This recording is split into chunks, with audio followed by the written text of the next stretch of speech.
अस्सलामुअलैकुम नाज़रीन, आप देख रहे हैं सरेआम CID न्यूज़ और मैं हूं फराज शाहिद। खबर शामिल करते हैं कराची से, जहां में रिपोर्ट कर रहे हैं ज़ुहैब।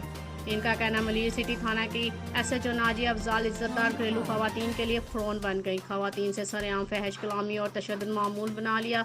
तफसीलात के मुताबिक मलिर सिटी थाना की खातून SHO नाजिया अफजाल शहरियों खसूसन खवातीन के लिए अज़ाब बन गई। गुज़िश्ता दिनों मलिर सिटी बैंक के बाहर एक खातून से फहश कलामी के अलावा उसे बदतरीन तशद्दुद का निशाना बनाया, जबकि गुज़िश्ता रोज़ अपने शोहर के हमरा अस्पताल से घर वापस जाने वाली बापर्दा खातून जो शाह फैसल कॉलोनी की रिहायशी थी, मलिर कोर्ट के करीब रोका और मियाँ बीवी की सरेआम तज़लील करने के अलावा फहश कलामी भी की। ये इतलात भी मिली हैं कि मज़कूरा SHO शहरियों और ख़ास तौर पर ख़वातीन को फहश कलामी और तशद्दुद का निशाना बनाती हैं, अपनी ड्यूटी समझती हैं और इस अमल से इन्हें ख़ुसूसी तस्कीन हासिल होती है। ख़वातीन की इस तरह तज़लील की पाकिस्तान समेत किसी भी मुल्क का मुआशरा, कानून या मज़हब इसकी इजाज़त नहीं देता।